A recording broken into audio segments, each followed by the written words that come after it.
जय श्री कृष्णा। राधे राधे मेरे प्यारे भक्त जनों, आज आप सुनेंगे विनायक चतुर्थी गणेश व्रत कथा। श्री गणेश चतुर्थी व्रत की पौराणिक कथा के अनुसार एक बार भगवान शिव और माता पार्वती नर्मदा नदी के किनारे बैठे थे। वहाँ माता पार्वती ने भगवान शिव से समय व्यतीत करने के लिए चौपार खेलने को कहा।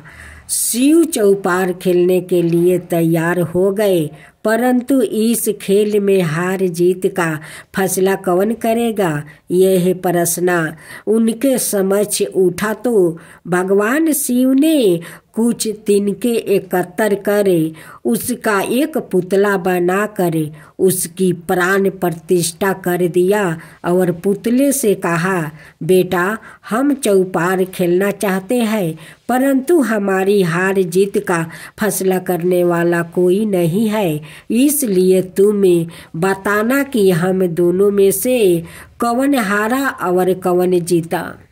उसके बाद भगवान शिव और माता पार्वती का चौपारे खेल शुरू हो गया। यह खेल 3 बार खेला गया और संजोग से तीनों बार माता पार्वती ही जीत गई। खेल समाप्त होने के बाद बालक से हार जीत का फैसला करने के लिए कहा गया, तो उस बालक ने महादेव को विजय बताया। यह सुनकर माता पार्वती क्रोधित हो गई और क्रोध में उन्होंने बालक को लंगड़ा होने की कीचड़ में पड़े रहने का श्राप दे दिया। बालक ने माता पार्वती से माफ़ी मांगी और कहा कि यह मुझसे अज्ञानतावश ऐसा हुआ है, मैंने किसी दोष भाव से ऐसा नहीं किया।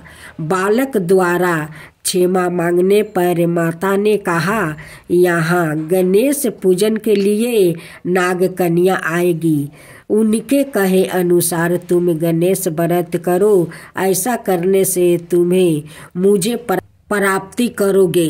यह कहकर माता पार्वती शिव के साथ कैलाश पर्वत चली गई। 1 बरस के बाद उस स्थान पर नाग कन्या आई। तब नाग कन्याओं से श्री गणेश के व्रत की विधि मालूम करने पर उस बालक ने 21 दिन लगातार गणेश का व्रत किया। उसकी श्रद्धा से गणेश जी प्रसन्न हुए। उन्होंने बालक को मनोवांछित फल मांगने के लिए कहा। उस पर उस बालक ने कहा, हे विनायक, मुझसे इतनी शक्ति दीजिए कि मैं अपने पैरों से चलकर अपने माता पिता के साथ कैलाश पर्वत पर पहुंच सकूं और वो यह देखकर प्रसन्न हो। तब बालक को वरदान देकर श्री गणेश अंतर्ध्यान हो गए। इसके बाद वो बालक कैलाश पर्वत पर पहुंच गया और कैलाश पर्वत पर पहुंचने की अपनी गाथा उनसे भगवान शिव को सुनाई। चौपार वाले दिन से माता पार्वती शिव जी से विमुख हो गई थी और देवी के रूठ होने पर भगवान शिव ने भी बालक के बताया अनुसार 21 दिनों तक श्री गणेश व्रत किया।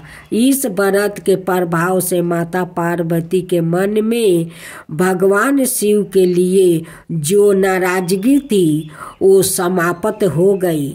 तब यह व्रत विधि भगवान शंकर ने बताया, पार्वती को बताई। यह सुनकर माता पार्वती के मन में भी अपने पुत्र कार्तिकेय से मिलने की इच्छा जागृत हुई। तब माता पार्वती ने भी 21 दिन तक श्री गणेश का व्रत किया और दूब फूल और लड्डुओं से गणेश जी का पूजन अर्चना किया। व्रत के 21वां दिन कार्तिकेय सवाए माता पार्वती जी से आए मिलने।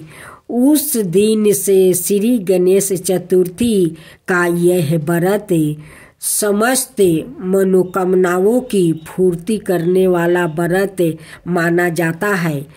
इस व्रत को करने से मनुष्य के सारे कष्ट दूर होकर मनुष्य को समस्त सुख सुविधाएं प्राप्ति होती है। गणेश जी की कथा। एक गांव में माँ बेटी रहती थी। एक दिन वो अपनी माँ से कहने लगी कि गांव के सब लोग गणेश मेला देखने जा रहा है, मैं भी मेला देखने जाऊंगी। माँ ने कहा कि वहाँ बहुत भीड़ होगी, कहीं गिर जाओगी तो चोट लग जाएगी। लड़की ने माँ की बात नहीं सुनी और मेला देखने चल पड़ी। माँ ने जाने से पहले बेटी को 2 लड्डू दिया और 1 घंटी में पानी दिया। माँ ने कहा कि 1 लड्डू तो गणेश जी को खिला देना और थोड़ा पानी पिला देना, दूसरा लड्डू तुम खा लेना और बाचा पानी भी पी लेना। लड़की मेले में चली गई। मेला खत्म होने पर सभी गांव वालों ने वापस आ गए, लेकिन लड़की वापस नहीं आई।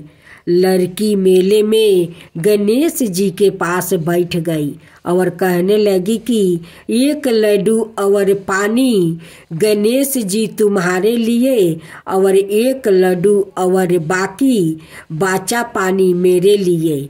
इस तरह कहते कहते सारी रात बीत गई। गणेश जी यह देख कर सोचने लगे कि अगर मैंने यह 1 लड्डू और पानी नहीं पिया तो यह अपने घर नहीं जाएगी। यह सोचकर गणेश जी एक लड़के के भेष में आए और उससे 1 लड्डू लेकर खा लिया और साथ ही थोड़ा पानी भी पी लिया। फिर वो कहने लगे कि मांगे, तू क्या मांगती हो? लड़की मन में सोचने लगी कि क्या मांगूं, अन्न मांगूं या धन मांगूं या अपने लिए अच्छा वर मांगूं या खेत मांगूं या महल मांगूं। वो मन में सोच रही थी तो गणेश जी उसके मन की बात को जान गए। वो लड़की से बोले कि तुम अपने घर जाओ और तुमने जो भी मन में सोचा है वो सब तुम्हें मिलेगा। लड़की घर पहुंची तो माँ ने पूछा कि इतनी देर कैसे हो गई? बेटी ने कहा कि आपने जैसा कहा था मैंने वैसा ही किया है और देखते ही देखते जो भी लड़की ने सोचा था वो सब कुछ हो गया। आप सुने गणेश भगवान की व्रत कथा।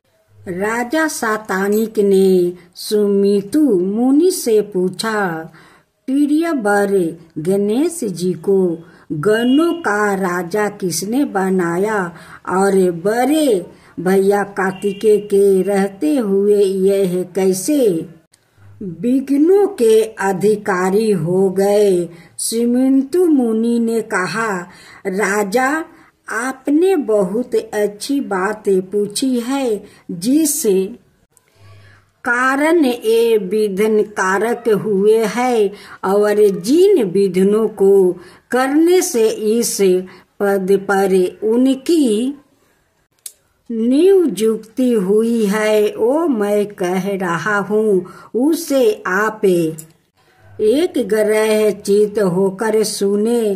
पहले कीर्तियोग में प्रजाओं की जब सृष्टि हुई तो बिना विघ्न बाधा के देखते ही देखते सब कार्य सिद्ध हो जाते थे।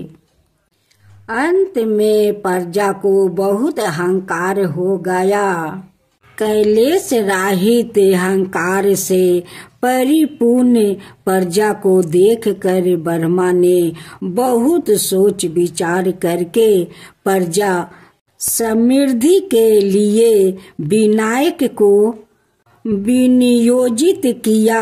अंत ब्रह्मा के प्रयास से भगवान शंकर ने गणेश को उत्पन्न किया और उन्होंने गणों का अधिपति बनाया। हे राजन, जो प्राणी गणेश की बिना पूजा किए ही कार्य आरंभ कर देता है, उनके मुझसे सुनिए।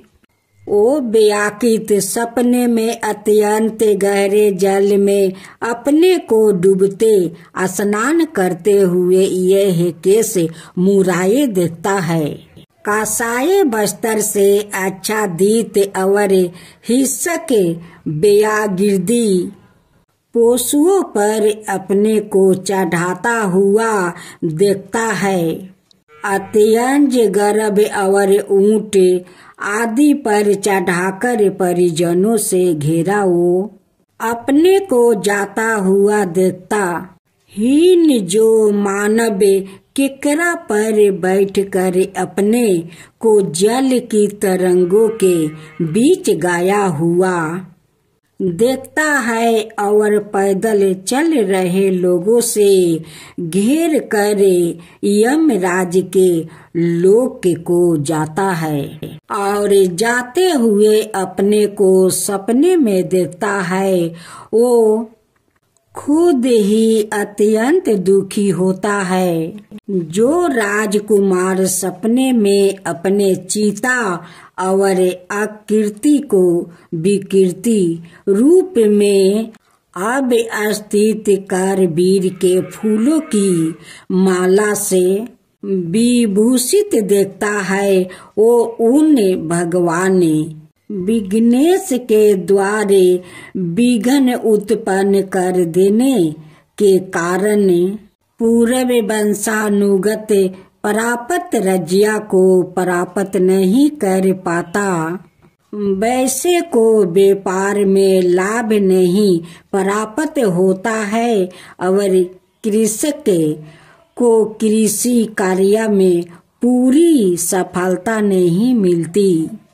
इसलिए राजन ऐसे अशुभ सपनों को देखने पर भगवान गणपति की प्रसन्नता के लिए विनायक शांति करना चाहिए। विनायक की जय हो, विनायक जी की जय हो। आज सुने गणेश भगवान की व्रत कथा।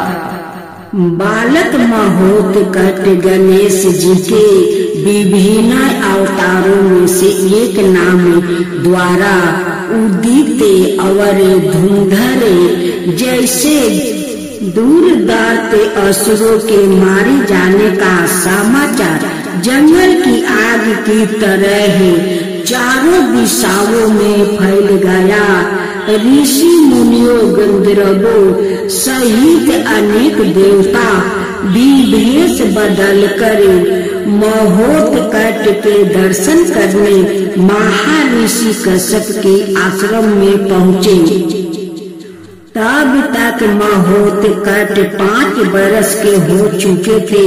उनके उपनयन संस्कार की तैयारियां की जा रही थी। जिस समय महर्षि कश्यप के आश्रम में महोत्कट का उपनयन संसार चल रहा था, उस समय असुरों महोत्कट का उपनयन संस्कार चल रहा था। उस समय असुर नरातक की राजसभा में उन्हें मारने के लिए और ही कुचकर रच रहा था। नरातक के अपने 5 विशेष असुरों को आदेश दिया। विघात पिंकाक्ष विशाल पिंक लके चपल, तुम 5 तुरंत ब्राह्मण का भेष बदल कर कश्यप के आश्रम पहुँच जाओ और उपनयन करवाने वालों ब्राह्मण में शामिल हो जाओ। फिर मौका पाकर उस बालक को समाप्त कर दो। आज्ञा पाते ही पांचों असुर मायावी शक्ति से तुरंत आश्रम में जा पहुँचे और ब्राह्मणों की उस भीड़ में घुल मिल गए जो उपनयन संस्कार करवा रहे थे। अवसर पाते ही पांचों ब्राह्मण वेशधारी असुर ब्राह्मणों को आदिकी आते हुए बालक महोत कट पर झपट पड़े। महोत कट ने तुरंत उन असुरों को पहचान लिया और मंत्र पढ़कर कुछ चावल असुरों पर फेंक दिया। पांचों असुरों के वस्त्रों में आग लग गई और वो धू धू करके जलने लगे और उनके निर्जीवी शरीर पृथ्वी पर गिर पड़े।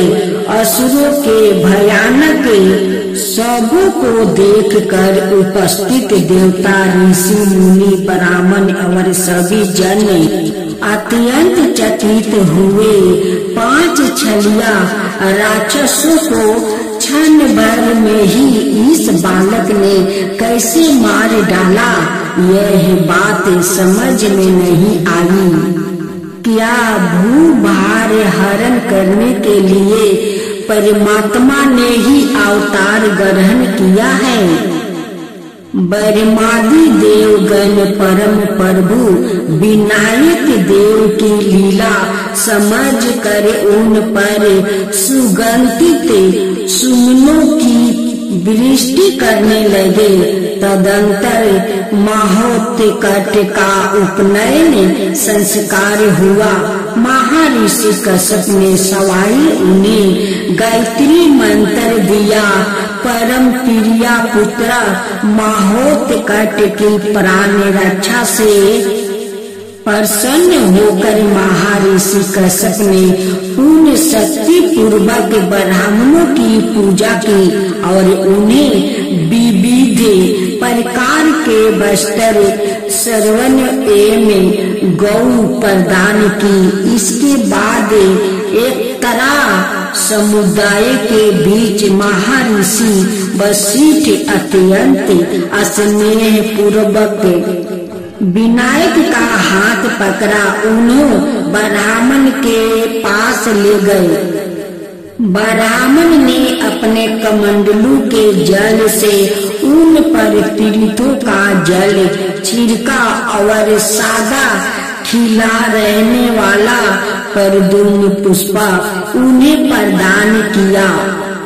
उस समय उन्होंने विनायक का नाम ब्रह्मणस्पति रखा। फिर देव गुरु बृहस्पति ने भी विनायक की पूजा करके भारभूति नाम प्रदान किया। कुबेर ने विनायक की पूजा करके उनका नाम सुरानंद रखा और उन्होंने अपने कंठ की रतन माला प्रदान किया। वरुण ने अपना पास प्रदान कर उन्हें सबल प्रिया नाम दिया। भगवान शंकर ने भी त्रिशूल और डमरू देकर उन्हें वरुण पाछ कहा और फिर उन्हें भालचंद्र नाम से संबोधित करते हुए चंद्रकाल दे दिया। परशुराम की माता रेणुका ने बालक को परशु प्रदान किया और परशुहस्त नाम रखा। फिर उनकी पूजा करके उन्होंने वामन के लिए सिंह देकर उन्हें सिंहवाहक नाम दिया। द्विज वेशधारी समुद्र ने उन्हें मालाएं भेंट की। उन्होंने उनका नाम फणिराज सन रखा। अग्निदेव ने उन्हें अपनी जलने वाली शक्ति प्रदान की और नाम रखा धनंजय। बाहुदेव ने अपनी शक्ति देते हुए उनका नाम प्रभाजन रखा। सब देवों ने अपनी अपनी समर्थ के अनुसार बालक के महोत्कट को विविध वस्तुओं भेंट किया, किंतु देवराज इंद्र ना तो उनके अभिनंदन को उठाया और ना ही उन्हें कोई वस्तु भेंट में दिया। एक तो वो पहुंचा भी देर से और दूसरे उसने उन्हें असुरों को जलते हुए देखा भी नहीं। वास्तव में देवराज इंद्र को अपनी शक्तियों का अभिमान हो गया था और इस समय वो यही सोच रहा था, ये देव और ऋषिगण व्यर्थ ही एक बालक को इतना महताब देते हुए इसका सम्मान कर रहे हैं। मुझे तो इस बालक में कोई विशेषता दिखाई नहीं दे रही, सिवाय इसके कि यह महर्षि कश्यप और माता अदिति का पुत्र है। इस नाते से तो भी यह मेरा छोटा भाई है, फिर मैं इसको इतना महताब क्यों दूं? महोत्कट शायद इंद्र के मन में विचार भांप गए थे। इनके नेत्रों से अग्नि की चिंगारियां सी फूटने लगी। अचानक एक तेज झंझावट उठा और इंद्र को उठाकर दूर ले जाकर फेंक दिया। रंग में भंग पैदा हो गया। आश्रम वासी किसी अनुष्टि की आशंका से घबरा उठे।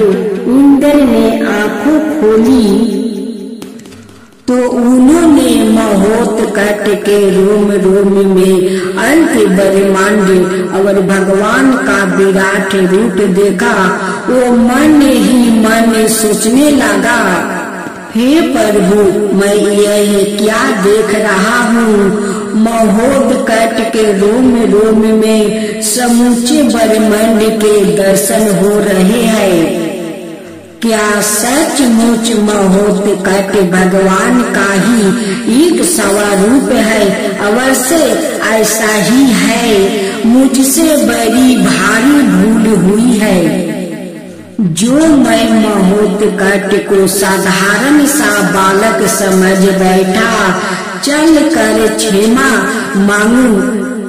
यह सोच कर इंद्र शर्मिंदगी से सिर झुकाकर महोत्कट के पास पहुंचा और उनके पराकार से स्तुति करके उसे शांति किया। कृपालु महोत्कट ने उसे क्षमा कर दिया। इस अवसर पर इंद्र ने उन्हें अपना अंकुश से कल्प वृक्ष सहित अनेक वस्तुओं भेंट कर अत्यंत भक्ति पूर्वक उनको एक और नाम दिया, विनायक।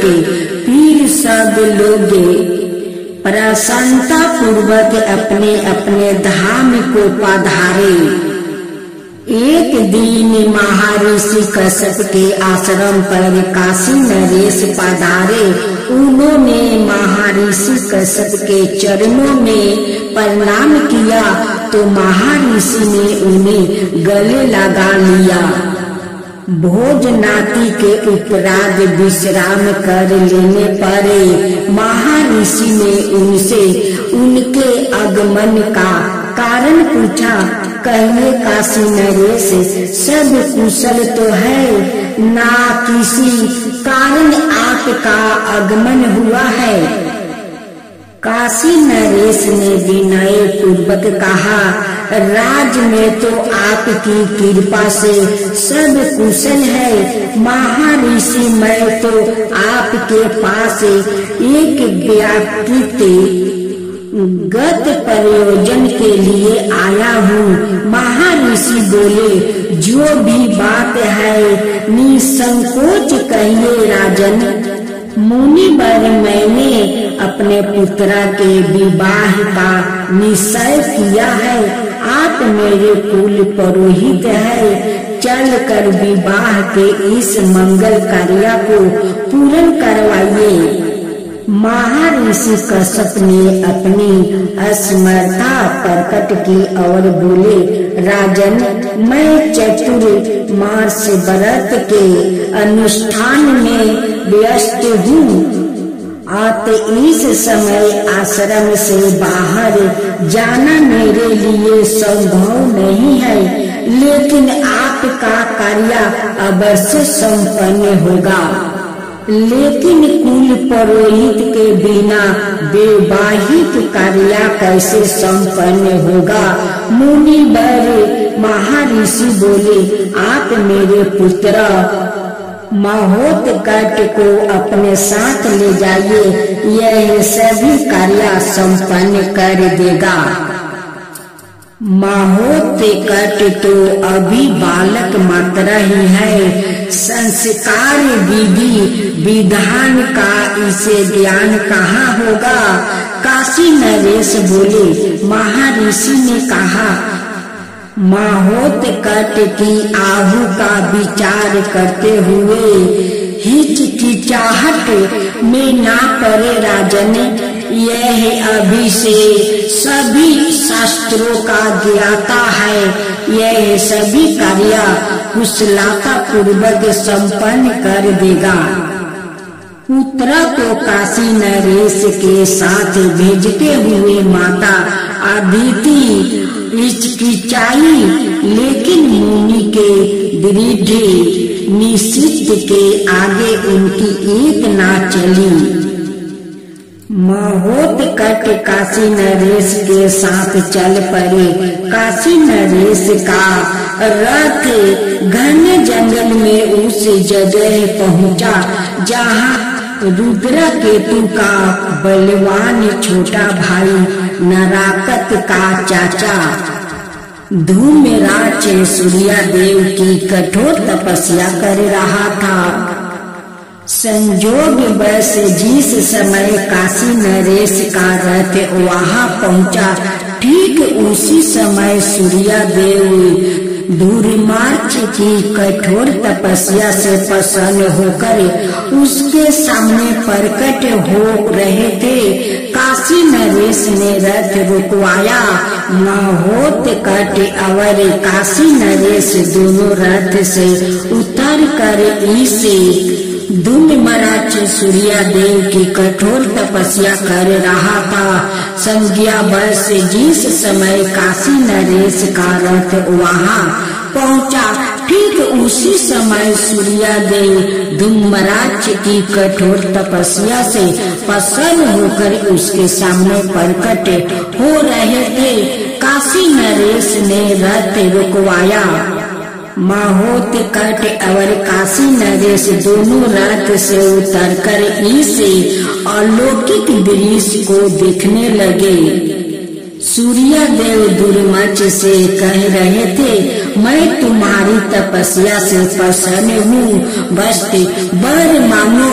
धूम्रराज बोला, प्रभु आप मेरी तपस्या से प्रसन्न है तो मुझे कोई ऐसा अजय अस्त्र दीजिए जिसे जब तक मैं अपने साथ लिए रहूं कोई भी मुझे पराजित ना कर सके। सूर्यदेव ने तथास्तु कह कर आकाश की ओर रथ उठाया।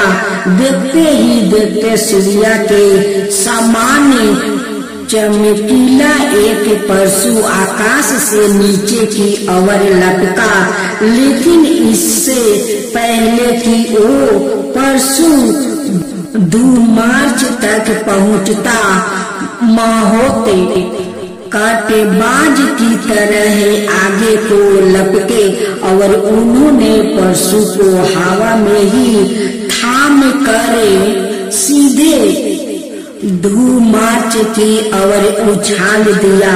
परशु सीधा धूम्रराज से टकराया और भीषण गर्जना के साथ धूम्रराज के दो टुकड़े हो गए।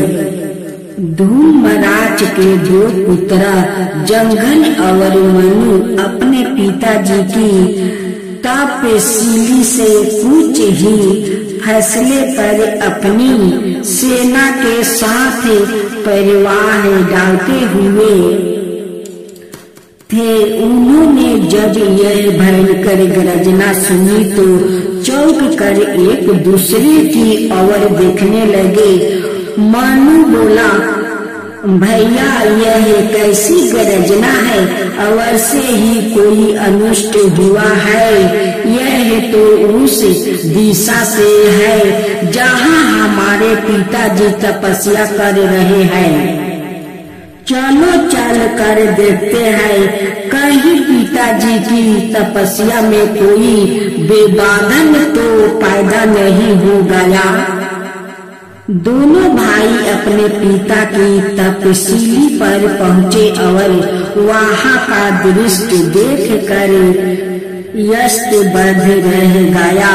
फिर ज्यों ही दोनों की नजर अपने पिता के दो टुकड़ों में कटे शरीर पर पड़ी, दोनों गुस्से से सुलंगे उठे। उन्होंने क्रोध भरी दृष्टि से काशी नरेश को घूरते हुए कठोर स्वर में पूछा, हमारे पिता की हत्या किसने की है? काशी नरेश तुरंत उस पापी का नाम बताओ। मेरी तलवार उसका खून पीने को बेचैन हो रही है। काशी नरेश डर के मारे थर थर कांपने लगे। उन्होंने डरते डरते माहोत्कट की ओर संकेत कर दिया। संकेत देखकर मनु क्रोध से बोला, नीचे पापी, एक तपस्या करते हुए व्याकुत की हत्या करते हुए तुझे शर्म नहीं आई? ठहर, मैं तुझे अभी यम लोग पहुंचा देता हूँ। जंगन बोला, नहीं भैया, हमारे पिता की हत्या का काशी नरेश भी उतना ही दोषी है जितना यह बालक है। इसलिए दोनों के ही सिर काट दो। यह सुनकर काशी नरेश की घींगू बंध गई। वो डरते हुए बोले, मैंने कुछ नहीं किया है, सब इसी महोत्कट का किया धारा है। मुझे छोड़ दो। दंड देना है तो इसी को दो। काशी नरेश की बात सुनकर महोत्कट क्रोधित स्वर में बोले, काशी नरेश, आप तो बहुत ही कीर्तहीन है। आश्रम में तो आप मुझे अपना संरक्षण देकर लाए थे। आपने मेरे पिताजी को यह वचन दिया था कि मैं महोत्कट की हर तरह से रक्षा करूंगा, और अब खतरा देखकर मुझे असुरों के हवाले कर देना चाहते हैं। फिर क्या था, महोत्कट ने विकट रूप धारण कर लिया।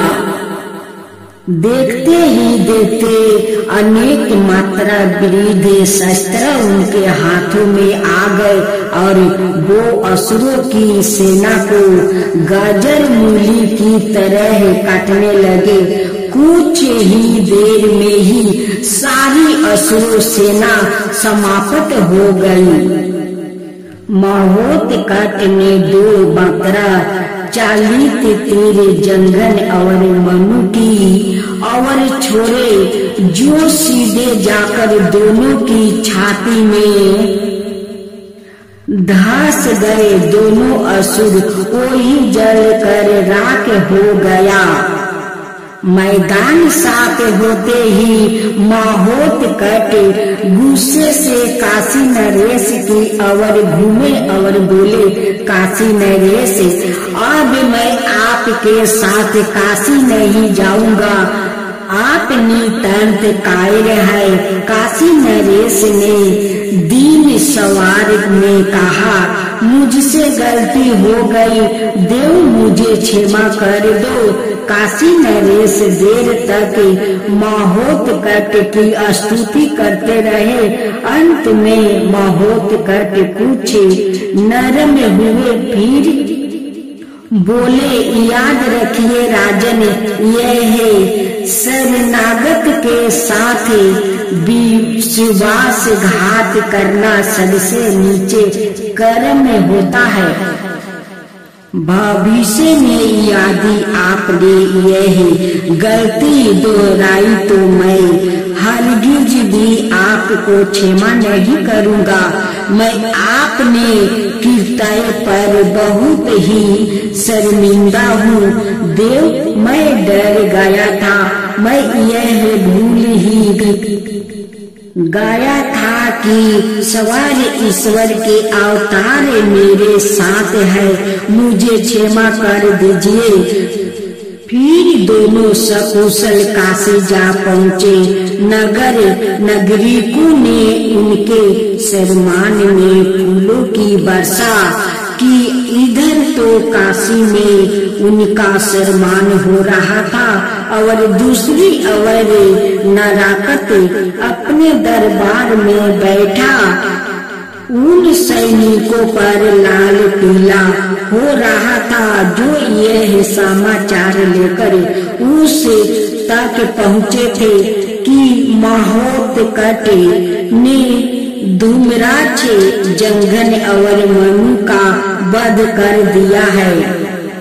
यह समाचार सुनकर नराकत गुस्से से लाल पीला होकर बोला, इतने प्रबल प्रतापी राजा के सैनिक होते हुए भी तुम लोग मैदान छोड़कर भाग आए, धिक्कार है तुम पर।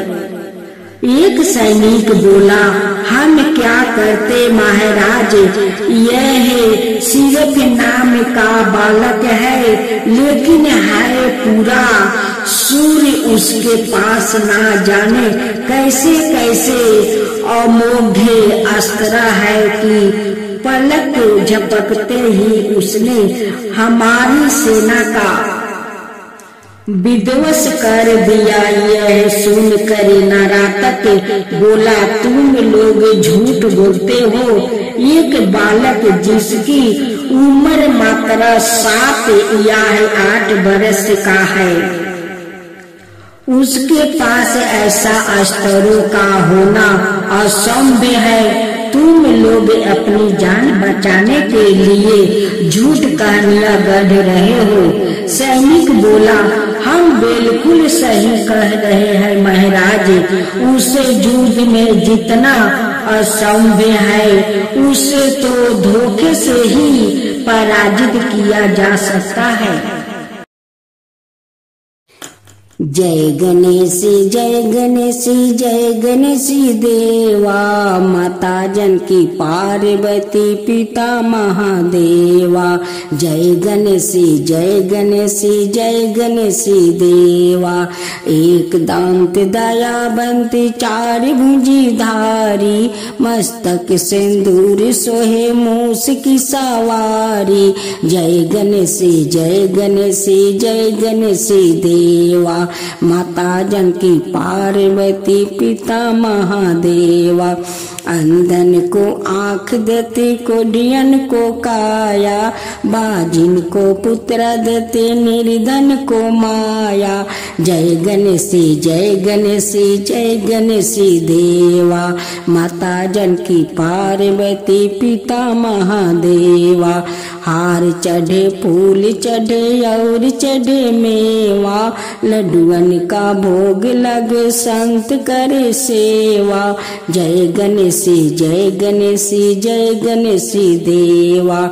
दीनन की लाज रखो सुबह सुते बारी, कमना का पूरा करो जग बलिहारी। जय गणेश जय गणेश जय गणेश देवा। सूर्य सायं शरण आए सफल की जो सेवा। जय गणेश जय गणेश जय गणेश देवा। माता जानकी पार्वती पिता महादेवा। जय गणेश जय गणेश जय गणेश देवा। माता जानकी पार्वती पिता महादेवा।